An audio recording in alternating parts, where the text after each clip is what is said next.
place to be is living free in Tennessee.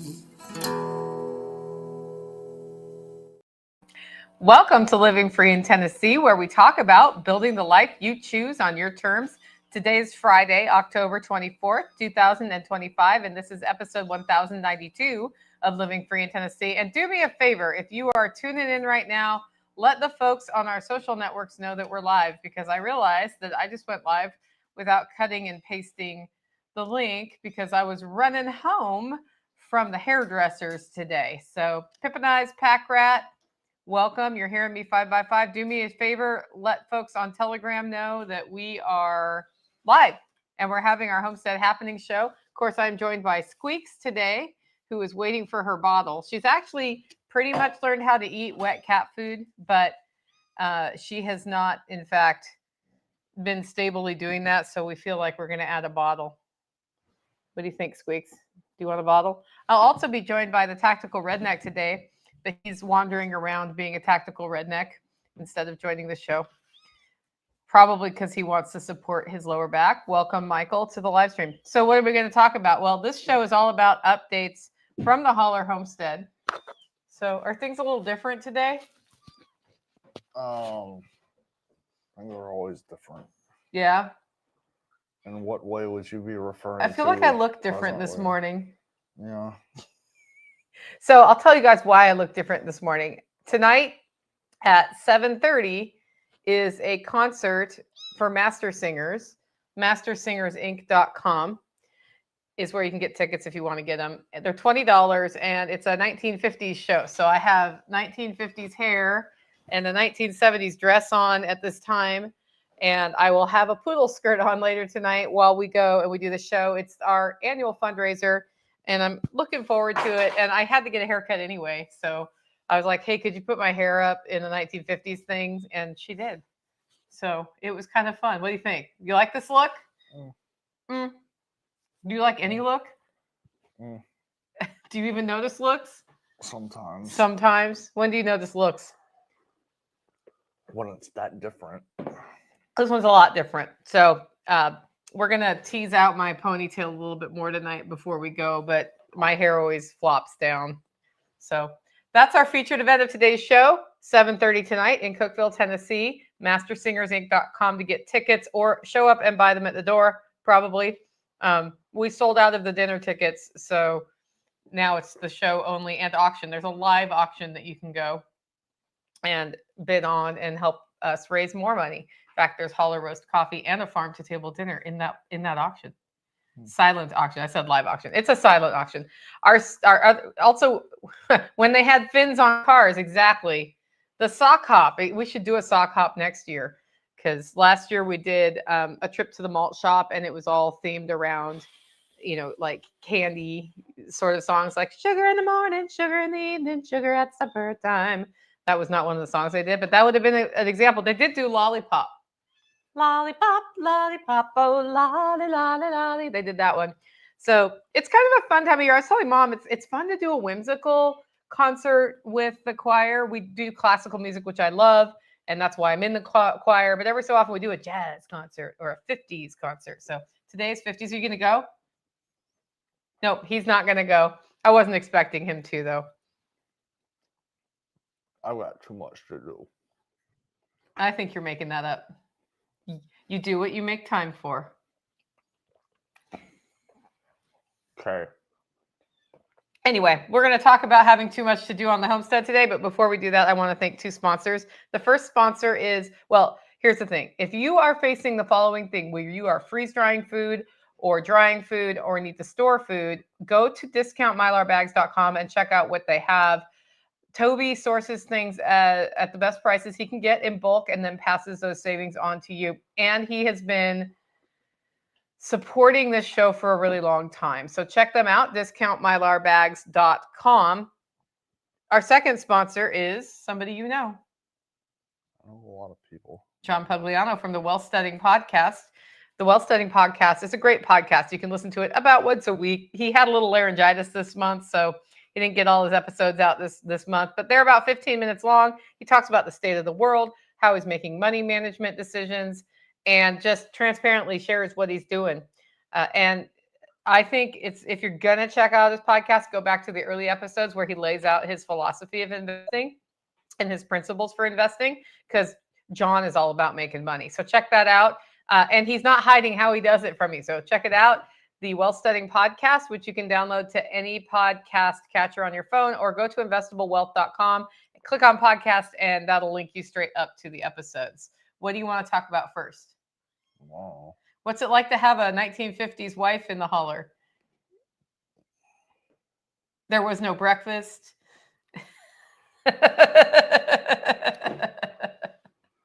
It's not like that at all. Yeah, By the way, people are telling you that you need to calm down because you're way too amped up. Okay. Yeah, that's sarcasm. They had the little sarcasm emoji there. Okay. So y'all have not seen the level of destruction that has occurred. So Tactical insisted, instead of buying a roll of wire, on beating back the forest to run exposed wire to get electricity to the pasture. Is that in essence what you've been doing all morning? It has to get beat back either way, regardless of what kind of wire gets run. So you may as well do the extra. I was actually thinking anytime we jump like that where we're not going to run sheep, it actually does make sense to get that 500-foot roll of wire and have the insulated wire, because then if a branch falls on it, it's not shorting it out immediately. Sometimes. Sometimes. Right. And sometimes it's better than all the time. I am running underground wire where it makes sense to run underground wire. The problem with underground wire is you also have the risk of breaking the insulation on the wire, and then you ground the whole fence out. Well, you can run underground wire overground, is my point. Like fence post to fence post. Yeah. And you still have that risk. It'll happen over time, but I was just thinking that wouldn't be a terrible way to do it. Yeah, and I am using the underground wire where it makes sense to do so. I'm also trying to minimize how much, because it does reduce the effectiveness of the fence every time you put in an underground section. Or a splice, you mean? That too. Okay. And so I'm trying to minimize that, and also trying to troubleshoot underground stuff is a lot more difficult. Well, not a lot more difficult. It's more difficult than... No, I'm talking about running underground wire overground, or not even underground wire, just insulated wire, which will last a few years till it breaks down, and then we have to replace it anyway. I know that. That's what you're talking about. Yeah. The insulated wire you're talking about is an underground wire. Right. It's what it's called. Right. And then if somebody touches it, they'll get shocked. Where's the fun in that? Did we mention that we are renting things temporarily to people who might not be country people here, who are coming for the farm experience? Now, so far, everybody that's come through has been more accustomed to the farm experience, but we don't need to give them that shocking experience out of the chute. There's not any electric fence in places that those people should be. So if I'd just let her play. Yeah. If they get shocked, it's because they earned it by being somewhere they shouldn't. So anyway, we've been rotating animals through. We had an Airbnb couple in, and the sheep were in their backyard, which can happen in our Airbnb, right? Yeah. Yeah, and now it needs to kind of be mowed. I think did Nighthawk get in there and sand this morning? Yeah, he was going to, and then we're ready to hose off that side and start painting it, which I'm going to be trying to push us forward on that, even though I'm going out of town, because we're running out of time when it's warm enough for that to cure. So, and my approach to painting the whole house has been paint one side of the house. That's my only goal, one side of the house. Right? And then the next goal will be the next side of the house, and eventually 4 sides of the house get painted. Yeah. Ren and Stimpy, don't whiz on the electric fence. Yeah, you probably only do that once. Mona says fence shocks are part of the experience. Should be. Yeah. So we had a lot of fun talking about camping tents, but I realized what we need to do is get the things that we are ready to rent out in place and rented before we put a lot of energy into setting up something new over there. So I'm hoping we can get the camper moved soon, especially since I may have somebody who wants to be in it in November. Okay.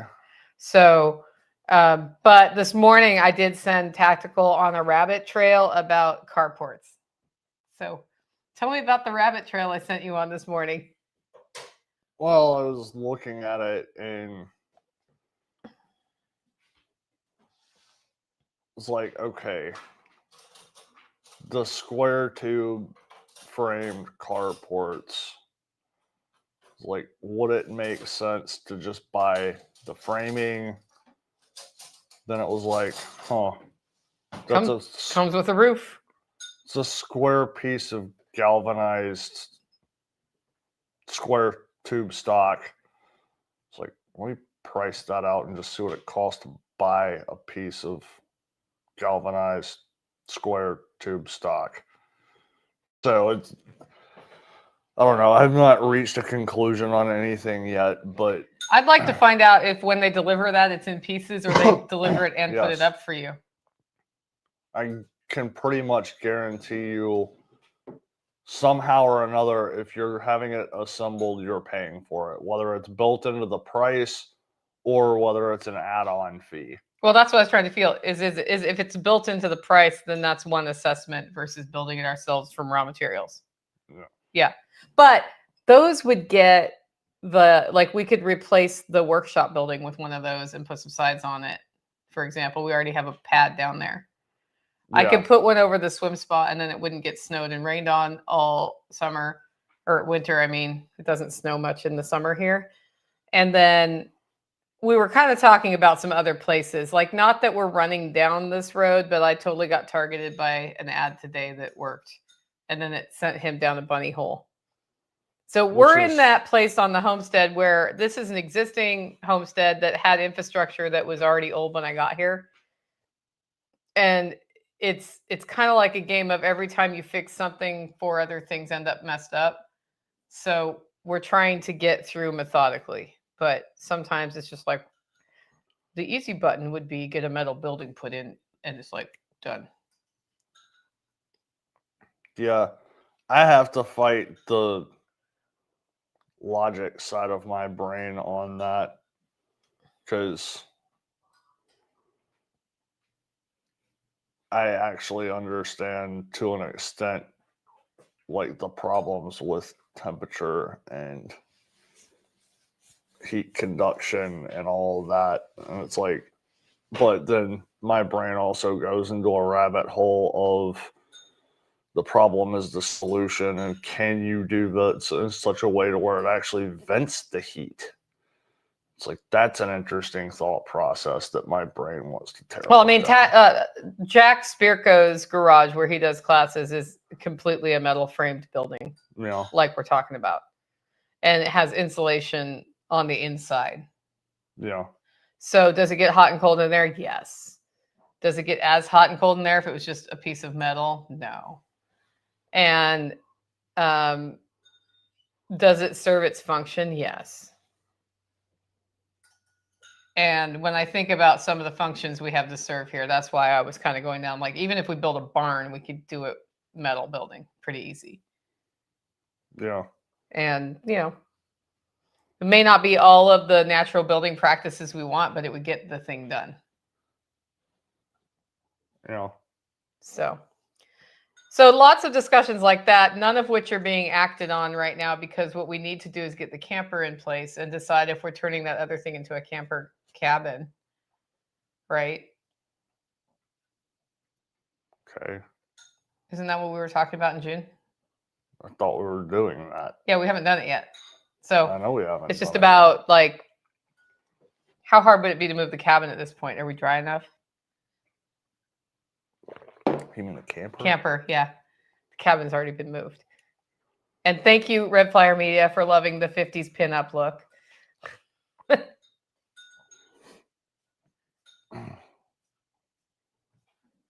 Are you going to answer my question? It's probably dry enough right now. I need a weed eat up there, and theoretically we can move it. Mm-hmm.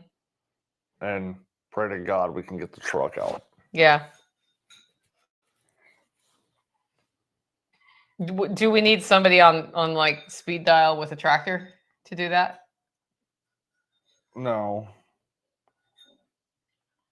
There's going to be a certain level of, if I can't get the truck out, we're either backing the camper back out or figuring out how to get the truck out, because the problem with the truck is not getting stuck. It's bottoming the truck out, and the tractor does nothing for you in that situation. Okay. Is there anything we can do to reduce? Are you worried about going up over the lip of the rock? Going out. Okay. I don't know how much ground clearance we're going to have to get the truck out. So it might be we're cutting the goat fence out of the way. Mm-hmm. Like, I don't know yet. I'm not going to know until we actually try it. Okay. Red Flyer Man says, I've missed part. Where is it moving to? So the camper is moving above my house onto a gravel pad that we have for it. And then we have to run electricity to it so it can be used. And I would love it if it could be used this winter, because we can heat it right now, but it's not doing well with the air conditioner. So cooling it's a problem, which means it's not a good summer solution until we fix the air conditioning, which is a whole nother thing. But getting these things in place makes it easier for me to list them on Airbnb or vacation rental by owner. Or if we're having an event and somebody says, do you have a place you recommend to stay? I can say, I have a camper and these are the terms of the camper, that sort of thing. So it's been coming together. Like, we started trying to do this in June and it is now October. And I feel like we've made good progress, but I also feel like we're stalling out on the projects of the glamper being in place and rentable, which is, if we can even get $50 a night for that, that's instant money. And at this time of year, people are coming through the area and hiking and things who might be okay with staying in a camper and taking a shower in an outdoor shower or shower house, which is the other challenge there. Or there's just no shower while they're here. That's the time of year we're running into now. But then also there's a storage building we've used for storing feed. That's, what is it? It's 8 by 16 or something. Something like that. Yeah, or 10 by 16 or 10 by 20. I don't know. It's not 20. But we can put a bed in there and we can plug it in and have power there. And so if we want to heat it in the winter, it could. It's better insulated than the camper is. And again, it's like you walk to the outhouse if you got to go, and is what it is. And if people rent it, great. And if they don't, then whatever. The reason I keep asking about that camper cabin is that it is a feed storage cabin right now. And I'm pretty sure we need the feed storage cabin to be a feed storage cabin at this time. Well, we're not actually storing that much feed in there, so it's a matter of figuring out the little bit of feed that is getting stored in there. Where does it go? Yeah, or is it better to keep it there for the winter and re-engage on this for the spring? Yeah, I don't know. After, for example, putting a carport building in down where the workshop is and then having feed storage down there, or doing the barn. Okay. Ideas. This is just ideas. But so the problem with this conversation is it goes like this every time, is it's like circular kind of, right? Yeah. Because then it's like, okay, then what do we do with the stuff that's in there? So other than that, we got a little bit of frost last night, and I should be harvesting my sweet potatoes today. But since we have a 50s concert tonight, I'll probably try to get those in the morning tomorrow before I go out to the Eversouls meetup. So anybody who's going to the Eversouls meetup, I'll see you there. I've got somebody who wants to meet me and pick up some milk kefir grains. Tactical is not going to the meetup, right? You're going to stay here? Yeah, I don't have much of a choice. Okay. Like, I could stay here. You could go. Somebody gotta stay here. So, I mean, we need... all be me, because I can actually get some stuff done. Okay. We're going to day trip because we need to get back to feed the kitten. thought that was part of the reason I was staying, because I can feed the kitten. Because she doesn't take the bottle from you very well. Yes, she does. Well, anyway, so that's happening. And I think it's great to make time for the community things. How's the rabbit breeding going? Not moved them over yet. Would you like help from me doing that? If you want to take it, go for it. No, I mean, would you like help? Two of us doing it. See, it's a better two-person. See, that's a better two-person job. That's an easy one-person job. Well, except for the doors and the cutting edges of the roofing. That's not an issue for me. Okay, it is for me. It's easier to have an extra hand to open and close the doors. And then the two hands holding the rabbit. I'm not going to say it's not easier with two people, but... I said it's an easier two-person job. Would you like my help? That means two of us do it. That was the question I asked. I almost did it this morning. Yeah. And I didn't. Yeah. The only reason I didn't is because I was already a little behind schedule, and so I was just trying to bang through getting morning stuff done. Mm-hmm. That's it. So what else is going on? Oh, my life is, the last 2 days has been consumed with fencing. Your life is always consumed with fencing. Mm-hmm.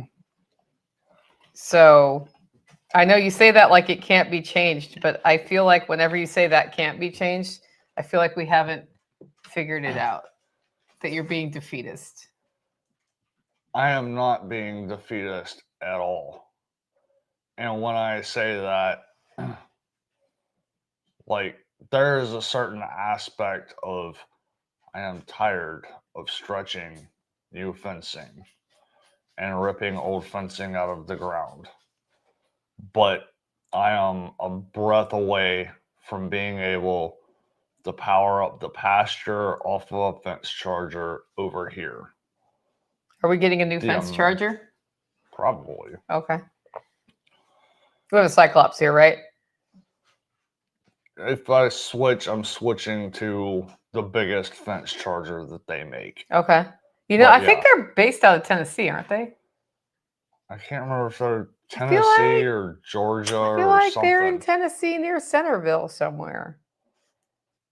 I can't remember. Okay. And then we're going to keep the other Cyclops as a backup in case the big Cyclops goes down? Yeah. The cool thing about the Cyclops fence chargers is that they're built to be repaired, which means, so they have, like, we had that fence demo, and he was talking about how the Cyclops, because we've all kind of moved from Premier to Cyclops chargers, and it's because they don't break as much. Have we ever broken the Cyclops? No. But they have fuses too. So if there's a surge, the fuse blows, right? So if lightning hits it, I assume, I don't know, that's never happened to us, that fuse blows instead of the whole charger. Maybe, I mean, it probably depends on how much is going through there, to be transparent about that.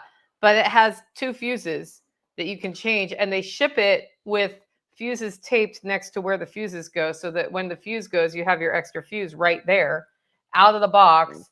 And then if you have to ever change a fuse, you're like, oh, I used the fuse. Now I need to go get another fuse.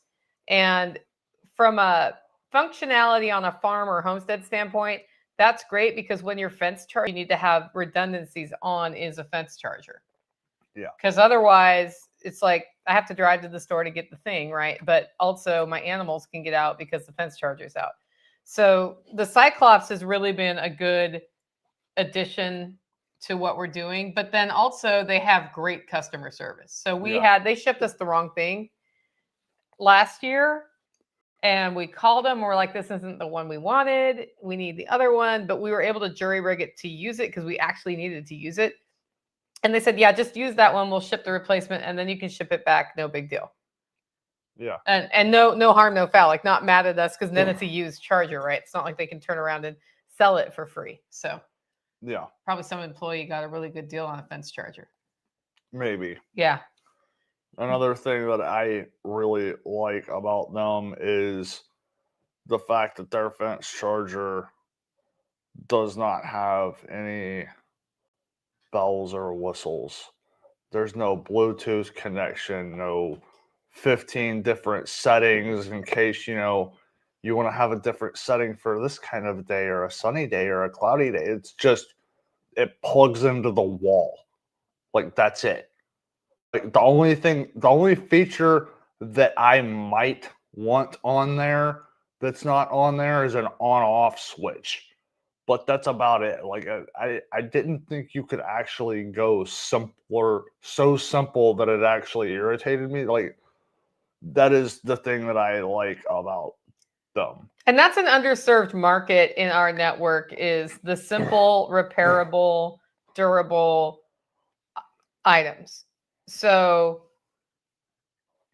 it's like a refrigerator that just refrigerates, or a dishwasher that just dishwashes, or a washing machine that just washing machines, without a whole bunch of songs being played. Like, I have a dryer that plays a jig every time it's done. I don't really need the jig. In the old days, there was like a ding, where it actually was a mechanical ding as the dial timer went past the mechanical dingy thingy. That's the official term, is dingy thingy, just so you know.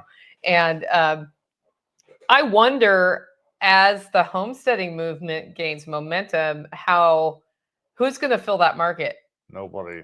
I think somebody will. Yeah, I don't know. I just had a whole conversation about clothing and the lack of function in clothing. Duluth was trying to fill that, and then they backed off on quality. No, they've gone to fashion just like everybody else. And but that means there's an opening again, because a lot of us who are like super wildly supportive of Duluth through that got our brand loyalty feelings hurt when they went to plastic fabrics and reduced quality, which they're doing for financial reasons. Because I feel like the jeans I just bought that are getting returned for, I don't know, $70 are probably, in the old materials, probably $100 or $120 jeans. I'd rather spend $120 on a pair of jeans that lasts me 2 years or a year even, than get crap that lasts me 3 months for $70 and feels like wearing a plastic bag. So I think, so then there's an opening. I'm not the only one who feels this way. No, there's a lot of people that feel that way, and every industry is going in the same direction as far as that's concerned. Everything is going in the direction of fashionable and disposable. Well, it's been going that way, but there's a market that is underserved for durable goods. So the coffee tins I'm getting, right? So Holler Roast is starting to have an option where you can get your coffee in a tin, kind of like this, right? This is not the tin, but this was me testing the packaging, because ours is in the printing right now, you know, with like a lid, like the old days, right? This is made in America. This tin is made at their factory. Like, they do the printing, they do the pressing of the tin and the forming of the tin. I'm going to guess this lid probably is not made in America, but I don't know. I can ask them. And it's durable and high quality. Yeah, it might be. This could be, because we know plastic people. But that's that's something I wasn't necessarily looking for, but when I found out, I was like, oh, that's why it's the turnaround time for getting it produced is 2 to 3 weeks, which means it's not being shipped over from China. But also, it's a durable, like, this isn't a chintzy tin. No. So, I mean, this is the kind of thing that you would keep to put other stuff in. well, yeah, it's a really good nuts and bolts organizer. Do you need it? No. You could, like, that's the only time I'm ever allowed to do that on this one. I was going to film, like, pulling it open as part of the promo, but yeah. Apparently not. The foil lid. And I think with coffee in there, it'll go, because there'll be the CO2 buildup. And there's a CO2 valve on the lid that it doesn't let oxygen out, but CO2 can get out. And I think that happens because the molecular level of the CO2 is maybe smaller. I don't know. It lets CO2 out but it'll still build up some pressure in here before it pushes out through that. And then it goes when you open it. I can't wait till I get to hear that noise. Anyway, I am that market. My customers are that market. Y'all listening to this podcast are probably that market. What else is frustrating to you that it just wears out? And who's going to start the business? That's why I like the Featherman products. Those are really well made. Well, There's another chicken processing brand out there. I forget what they're called. Anyway, farmer chicken, blah, blah, blah. I don't know. But these things are put together in a way that they're durable. I think even Harvest Right's trying to do that, but they are dependent on Chinese parts. yeah. Like the problem with my roaster is it's dependent on Chinese parts and I need to get elements. And at some point, like I might have to rebuild another roaster and that one's pretty durable based on the torture it gets roasting coffee, right? Yeah. And it is off the shelf parts I can buy, but part of the reason I didn't buy the Mexican roaster that was the one that everybody was buying was that it's not easy if for some reason I can't get parts. I was talking to another roasting builder who manufactures in Kansas about his roasters, and I was trying. He does all his metal work in the U.S., but I think he ends up by necessity using parts in China, and the answer wasn't really clear, and it wasn't that important because I wasn't that serious about buying it yet. But at some point, I'm going to need to upgrade the roaster again, and we've got to figure out what to do because my roaster guy doesn't do roasters anymore, which was bound to happen. But he definitely got me through a phase of the business, and this roaster is something that we can repair between the two of us. It's usually a matter of finding the part, looking at the wiring for which there is no wiring diagram, hearing a couple of frustrated exclamations from the redneck, and then we figure it out. Would you say that's accurate? Yeah, and half the time it's like I need to know which wires I need to take what reading on and what reading or what the reading is supposed to be. Yeah. So we should start videoing that because at some point we're not going to be able to call Marty. You know. Yeah. So because he's deep into his retirement now. Not that I think he's going to kick it, but just like his head is elsewhere. I think if he could go travel around the world for a while, he would. So, and then he'll be hard to reach. Anyway, AI alleges that Cyclops fence charges originate from Asheville, Alabama, and that's probably true. I don't know why I thought Tennessee, but Alabama sounds right. Yeah, Alabama does sound right. And it's, driving distance to Self-Reliance Festival. So they should totally sponsor the Self-Reliance Festival. I tried to ask them if they would. Yeah. Apparently they don't do a lot of that anymore. Yeah, well, we can ask them again. We are the right network. I mean, if nothing else, coming up and having a presence there would be good for them. If they want to sell to 350 homesteaders who need a fence charger that doesn't break. No. Yeah. But they may be finding better ways to sell than that. Who knows? It is a lot of work to be in person. They're just that busy. Yeah, that could be. Well, that's because their product's good. Back to my statement that there's a market for that.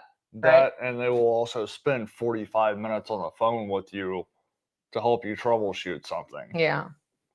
So really around here, what we're doing is transitioning into the colder weather. So we had an almost frost last night. We've had my first fire. I've had 2 fires now. This one's currently going out behind us, which makes Mom sad because it's 66 degrees in here. Yep. And moving firewood around. Pimpinai says, I wouldn't mind Thomas Massey coming to speak at SRF. Neither would I. I did ask him last year and he didn't answer, which is not a critique of him at all. Like last year was a hard year for him and he's busy. And I feel like I have to get that question to him in person before I email it, or I have to find out if somebody books him. But I don't know that it's that easy to get him to speak places outside of what he's already committed to. I know that like John Moody's gotten him to speak at Rogue Food Conference, but my theory on folks like Massey is you just keep asking and they either eventually answer you or they don't. Or if I run into him in person, I can say, hey, I would love for you to speak at this festival. I'll send you an email. It just takes time. And the problem with SRF is his primary base is in Kentucky, and our event is not in Kentucky. Pippiness is like, oh gosh. I'm like, yeah, well, I mean, I ask some key people on the regular if they'll speak at Self-Reliance Festival. We're actually getting ready to launch speaker applications for 2026.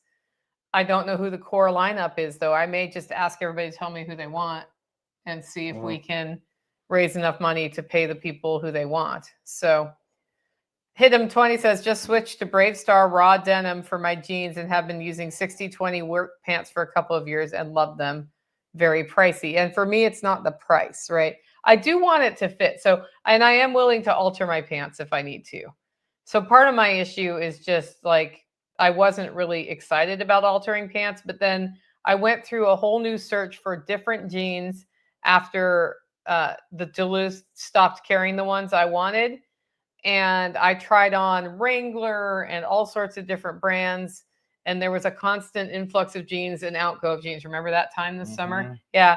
And finally I found some, but they were like 2.5 inches too long. And so I got the shorter inseam. And they came, and the waist was also 2.5 inches shorter. And I have a long waist. So then it didn't hit me right. And so then I went back and got the ones that were too long, and then we hemmed them. And in fact, at Self-Reliance Festival, I now have 4 pair of these.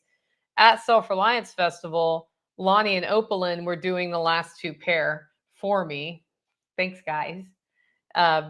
Because I ran out of time. But, you know, I have them hemmed in such a way I could let them back out and be long, because I just didn't feel like doing the proper jeans double roll sewing machine hem on them. I was like, I can just, like, who cares? I don't care that much anymore. I think I used to care about things like that a whole lot more. And those are just a set of jeans. I can't remember the brand off Amazon. My one complaint is the pockets aren't as deep as I'd like them to be, but at least the fabric they're made out of feels like cotton, and the pockets feel durable on the inside. Because my other issue with the Duluth newer fabric is it's like putting your hand into a pair of pantyhose, kind of like thick pantyhose or tights, and it's not a very comfortable feel on the skin. And then also it feels so thin that I'm afraid if I put something in the pocket, it's going to come out of the pocket by going through the pocket. So that's been my issue. But I do like the thing I like about Duluth is I can put my hand all the way up to the wrist and below into the pocket, even though it makes my hips look bigger.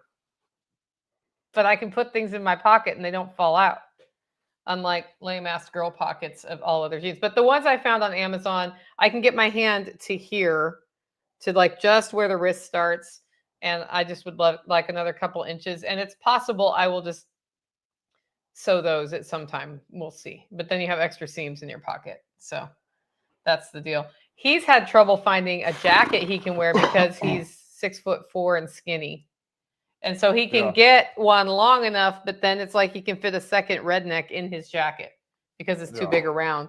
And so he was talking about having one custom made for his size. Now, I know he's not the only tall, skinny guy who works on the homestead. So again, especially with the capacity to do small scale production, I wonder if you find a design that works, if we do a run at the local sewing factory and try to sell them. Tactical jackets. If not, you end up with 20 jackets. Or what? I don't know what their minimum run is, but I can ask them. Did you know we have a clothing manufacturer in Smithville, Tennessee? Oh. Yeah, they're right next door to 911. I read an article. I don't know, like they were doing uniforms, and then they started doing spin up fashion where people do small runs at the boutiques. And I don't know what their capacity is on actual warm jackets. And then you have to source all the fabrics that you want. Yeah, that's less of an issue because I've actually put in a you could probably ask John Willis about zipper idea, because the other thing is if it's going to have a zipper, what sort of which zippers are durable, because his zippers on his bags last really well. I've not had a problem with any of his zippers falling apart. And that's something that, like, at this point, I've had my earliest gear from Special Operations Equipment since 2020. So we're 5 years in, And then I am hard on things. And the only thing I've had go wrong with anything was a strap fell off my backpack and I haven't found it. And at some point we're going to see a black strap around that I'd really like to have back on my backpack. But that wasn't a quality thing. That was I think I got it caught on something walking by, or I don't know. Like I was at the airport and like with his day pack, it's got like the hip thing. And then it has a thing here that puts on your sternum, puts a little pressure, right? The sternum strap. My sternum strap came off. I have a half a sternum strap right now. So I need to look for, and that's probably one of those random straps I've seen sitting around the house. Probably. Yeah. And I don't know how it happened. But like never had a zipper break. You don't have his stuff unravel. So there's another example of something you can get that isn't just going to fall apart. Actually, that's another US manufacturer. And I know he sources his fabrics probably from overseas. I know sometimes he's had issues sourcing the quality he wants, but he's super picky about that. Yeah. And I'm just tired of the breaky.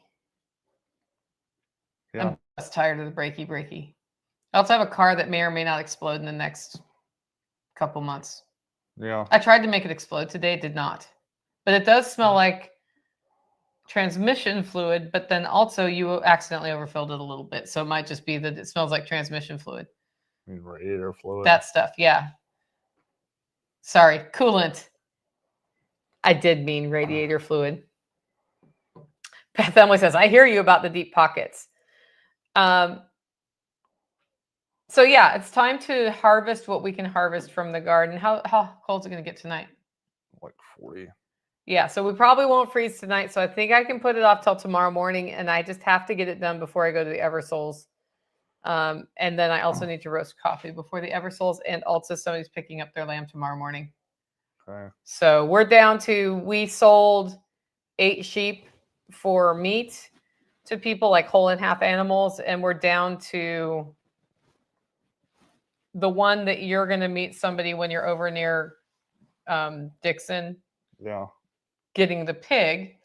And then I have 2 halves, one of which goes to Lebanon. And he was like, I'm sorry, I haven't picked it up yet. I'm like, listen, your half animal is not a problem in my freezer at this time.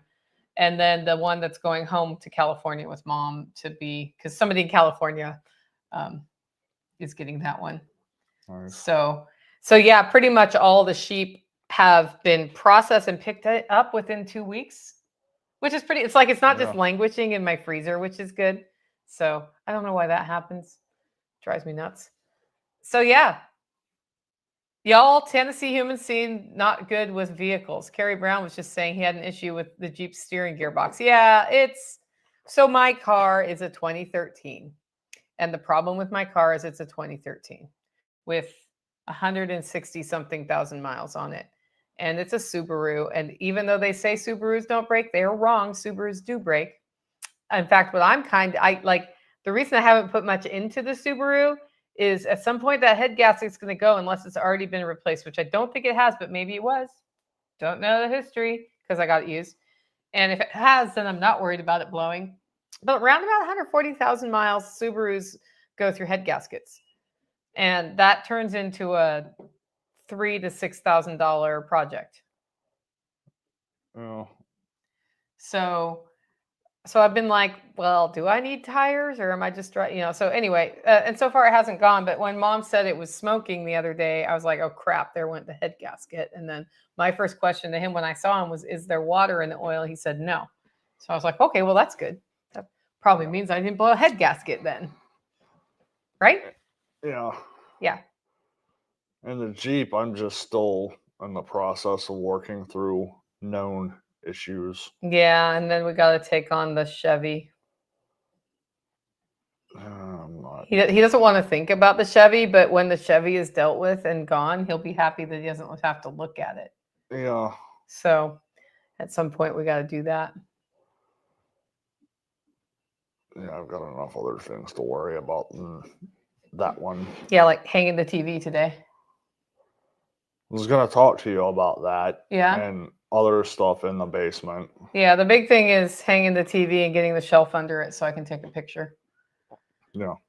The other stuff's not getting done unless you and Mom do it before I leave for my concert, but she is going with me to my concert. Yeah, it's not likely to happen today. We can't get the TV up? Well, I'm saying we can get the TV Yeah. up, but all the rest of the stuff that needs to happen in that basement, you need to be in there for. Yep. So if Nighthawk's around, so what we're talking about, guys, is we have a classroom in the basement over at base camp that is usually just set up, but for Self-Reliance Festival, we use the TV from there that's for presentations, and we bring it to Self-Reliance Festival for presentations, which is cool. And there's a black set of shelves that you would have seen at Self-Reliance Festival under the TV where we put the giveaway items. That goes under the TV. And then we put like these church chairs up, like you'd sit in at church with like a little hymnal pocket on the back. And those are all stacked right now down there. And then because we got back from Self-Reliance Festival, Mom just finished resetting the event supply trailer with an inventory. And then there's things in the basement that we took out of that before SRF that we did not need at SRF that can go back in the trailer. But also some of them we're just getting rid of because I don't think I need 20 round tablecloths or 10 round tablecloths for anything that are black right now. Yeah. I don't have round tables.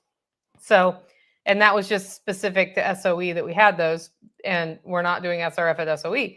So I'm wanting to get rid of them. I'm going to talk to some people I know who do events who have round tables to see if they want them. And then if not, we're just going to sell them.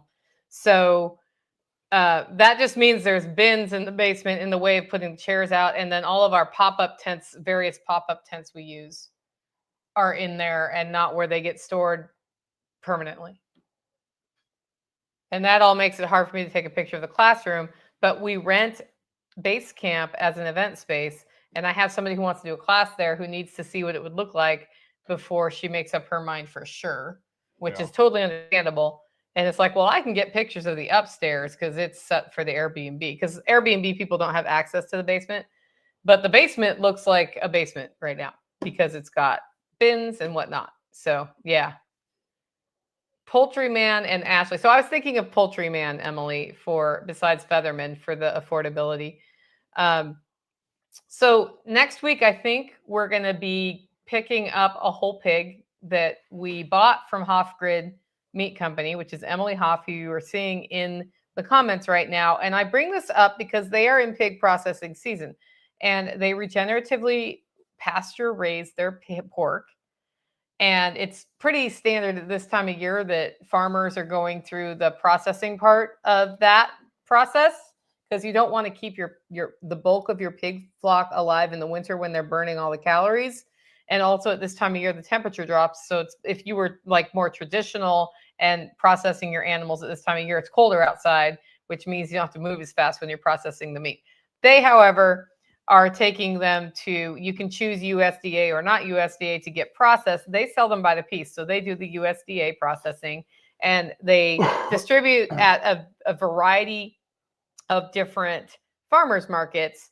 But I reached out to her and I was like, hey, would you just sell me a whole? And they have like a per pound price on the hoof, which is how you're required to do it in Tennessee for a whole pig.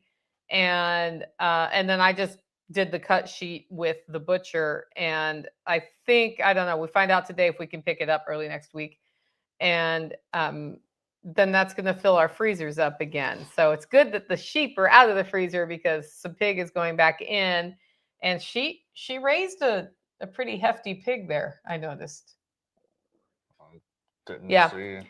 So I plan to do, so the member webinars for the rest of the year are going to get sent out.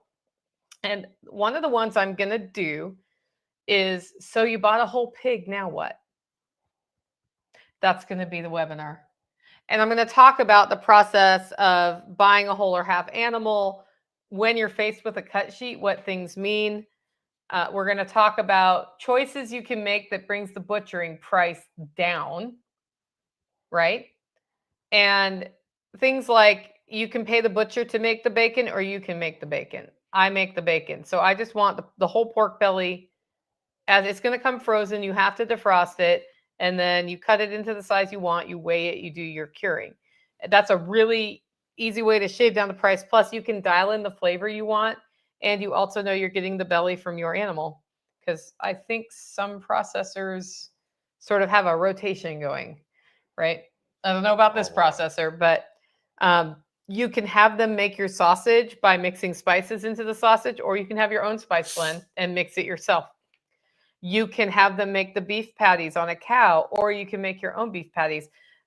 Every time the processor is doing extra work or extra cuts, it costs more money. All of them have a minimum. It's like a pig is X, maybe 100, 150 bucks is the minimum for the pig. And then it's partially often by weight and by the number of cuts. If you package your ground meat in bigger packages, they're happier. If you want fancy cuts, what you want to do is talk to them and say, I want this one fancy cut that's not on your cut sheet. Can you do it? If so, how do you do it, right? I get the testicles of the sheep, which is not something standard on a cut sheet. And I had to go talk to them and say, can we have the testicles? Because you're just going to throw them away. And they actually skinned them for us and packaged them so you could make lamb fries. But I just wanted them, they don't even need to skin them in my book. No. But keeping the testicles, if they skin them, is an extra fee, right? And so you're like, but wait, they were just going to throw it away. But it takes time, and they put it in a plastic bag, right? So that's what the webinar is going to be. But I bring up the Off-Grid Meat Company right now, and whole and half pigs. I don't know if she's selling half pigs, but probably. But I would say if what you want to do is get a bunch of pork in your freezer, and you're interested, it wouldn't hurt you to reach out to Emily Hoff at Hoff-Grid Meat Company and see if she has any available, because it is kind of nice to get exactly the cuts you want. And this is the time of year to do that. Like, our cows will be here in December, probably. So that's a good time of year to do it. And then it's a time of year when you're not struggling with your garden, that if you have extra time, you can actually make the breakfast sausage you want, make the bratwurst you want, those sorts of things. So that's going to be the member webinar in December, is So I Bought a Whole Pig Now What? And I think I'm going to do pig and cow separately, because it's slightly different things. But if I can put them together in one, I will. But that experience of buying a whole animal, I will say this, for regeneratively raised meat, it's helpful to the budget versus buying by the piece, right? But it's not going to be cheaper than cheap Walmart bulk, whatever pork. It's just not. You're paying for a product that was organically, lovingly, rotationally raised by hand by a family in the hills of Tennessee, of West Tennessee. And that is a different quality of meat, a different experience. And for me, from a consumer standpoint, I do notice a difference when I'm eating store meat versus the farm raised meat that we get. Yeah. We still eat store meat because we don't always have all farm raised meat, but I tend to get more gas, if just to say it bluntly, from other ones. And I don't know why that is, but it just is. It may just be that it's around longer, but I actually think the quality of the meat's better. So check them out, Hoff-Grid Meat Company. Just since I saw her there, I thought I meant to say that anyway, because next week he's driving to go get it. She was willing to pick it up for us, but we need to get feed over there anyway. And it makes more sense not to have to gum up her freezers if we can avoid it. And then he can pick that up. But on his way out, we also have a lamb customer who's out that direction. So she's been texting me when I need to plan. So we're trying to get, it's going to be a big day for Tactical, because it's going to be bring a lamb, meet up with a person, get the feed, get the pig, come home, unload the pig. And the unloading of a whole animal is something that you need to be aware of what that's going to look like, which is why I'm doing that webinar. Yeah. I thought that would be a fun one. And members, if you're listening, you're going to be getting an email about the webinars for the rest of the year, but also I'm asking you which topics you want for 2026, because our plan is by about December 15th at the latest to have the entire 2026 webinar schedule set. And then if like something comes up and somebody breaks a leg or whatever, we have to shift it, we can. But that way, you know which ones to choose and you know what's coming. And then you're not like, oh man, I wanted the So You Bought a Whole Pig webinar, but I already used my 2 webinars because that solar one looked really good. Yeah, that's the deal. That's my homestead update for the week. I mean, the food good this week, huh? Yeah. Yeah. Last night, the duck was not defrosted, so we had ham. Still having ham. We were snacking on ham while we had the show, but I had a pre-cooked ham that's from the store. Soon I will have a ham from a pig I bought from Hoff-Grid Meat Company. Anyway, we had a ham from the store and the duck had not defrosted. I had a great meeting with Sandy from the East Tennessee Homestead Alliance and got home. Like when I'm gone all day like that, I get home and like the first thing I want to do is not a lot of things. Anything. But I had a really good meeting with her and then the duck was not defrosted and I was like, oh, I was going to roast this duck for dinner, which is a great way to have an impressively delicious meal without a lot of work. But we ended up, it wasn't defrosted enough from the freezer and I didn't want to try to push it and I didn't want to have dinner at midnight. So we had this ham and I boiled beans out of the jar that I canned and spiced them up and served ham that I hunked off a ham and just heated in a cast iron skillet. And Mama Sauce made a carrot salad and that was it. Took almost no time. I was like, that was I should hunk up the rest of that ham in meal appropriate sizes as a backup plan. Yeah. Yeah. And we haven't even gotten into that country ham over there. Have they seen my country ham? I'm sure you showed it. Okay. You want to show him again? He doesn't want to get up. I'm willing to get up, but then you guys can't see my wonderful 50s ponytail hairdo.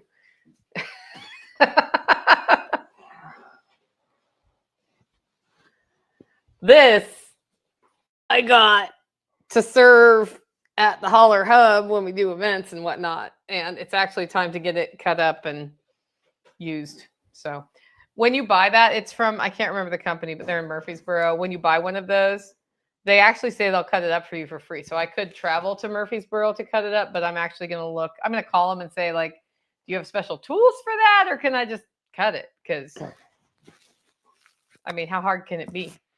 It can be hard if the ham is hard to cut. Like I know from having that one year we did the Spanish ham for the Christmas event.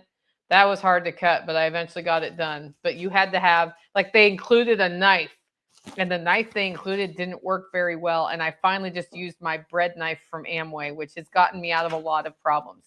Mom probably regrets giving me the Amway knife set because that knife has gotten me out of so many problems. And it's a bread knife, but it's serrated. So, yeah. What else you got to share before we wrap up? Anything? Oh, baby ducks. Oh, how are the baby ducks? They're 3 weeks old. They were making lots of noise. And they have hit the phase of cruising through water. That's good. So they just got upgraded to the big girl water. Okay. So are they about ready to go have big girl outside experiences? Are they girls or boys? I don't know. Okay. Hoping they're girls. Yeah, me too. At least one of them looks like she might be a girl, but one of them might be a boy.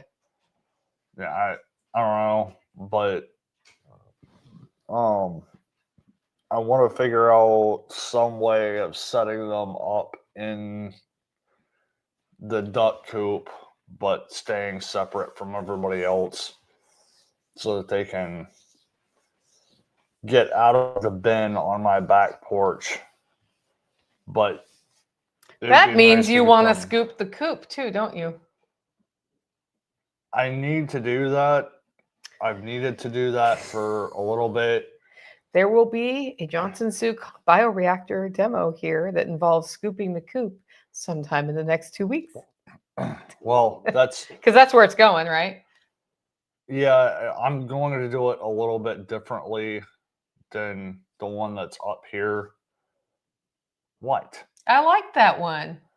Okay, you'll probably like this one too. Okay. But I'm going to experiment with trying to make that a little bit simpler. Okay. Why is that hard? Well, I'm curious what you're. Okay. So this is not me challenging you. Oh, really? An innovation we're testing. What is the innovation, Tactical? That's what the intention of that question is, just so you don't feel like I'm attacking you. Because somebody got really mad that I attack you all the time because we just discuss things like normal people directly. So we have 2 IBC totes that have been sitting for. Now I know why there's an Ever. IBC graveyard at your house. Yes. Okay. So I pulled the framing off, and as soon as I have the available time, I am going to do the same thing done to this one with the screen and the weed cloth, but using the frame for that that's a little bit more rigid. So then you just have to get the rounds to keep the 12 inches. Well, that's the other part of the experiment is I have a drain sleeve for a French drain, which is basically like 100-foot tube of weed cloth that's 4 inches in diameter Around a plastic thingy with holes around in a it. piece of PVC with holes in it. And I've got to double check my measurements, but theoretically, 2 of those where the crossbars are on the top of those frames will be sufficient for the airflow. So theoretically, you'll have the tube sitting in there strapped to that piece of frame. Well, we And need nothing will no more move. than 12 inches of compost before it touches. That's what Yeah. you're talking about? Okay. That's what I'm talking about. Is it's like, I think it was like 38 inches across or something like that, and you divide that in 2, divide it by 2 again, plus the 4 inches of pipe. It's like it would end up being like 10 inches or something. Okay. I can't remember exactly, but theoretically it won't be any more I feel than like it's going to 12 take inches. 4 of those. I thought so too, and then I did the math, and I was like, it should be able to be done with 1, but I got to double check the math again. Yeah. And then the other thing is we could just get the PVC we already have and hold it and measure and double check from a tactile standpoint. Not tactical, tactile. Yeah. Anyway, so apparently we're doing a great Johnson Zoo experiment sometime in the next 2 weeks. If anybody wants to come help Tactical do that, let me know. Nicole at livingfreeintennessee.com. I'll be gone. I'm going to be at Jack Spirko's. So literally, you're just helping him if you come out. And Mama Sauce will be here, so you might get some snacks while you're here. Just depends on how she's feeling that day, right, Mama Sauce? Right. Okay, guys. If you like the show and want to support the work we're doing here, you know we do it in a few ways. One, get your pork at Hofgrid Meat Company. No, I'm just doing that. Like, seriously, guys, now is the time to buy from Emily. And I don't think she'll be sad if people buy from her. So and she's one of our network people. She's doing some of the meats in our farm to table dinner. I've actually really enjoyed getting to know her over the last couple of years, and I have enjoyed buying her products. I will say that, rather than growing all of our meat ourselves. Anyway, get your coffee at hollerroast.com. We are rolling out the tin feature. I am behind on web rollout, and before I finish making the add-on on the cart, because the tins aren't here yet anyway, I am making sure the Self-Reliance Festival videos are up for the digital pass holders. So that's like my immediate goal is that, which is over at homesteadskills.academy is where those are going to be hosted. But if you want to buy digital passes, that's at selfreliancefestival.com. With that, come out to a 50s show tonight. Go out, make it a great week.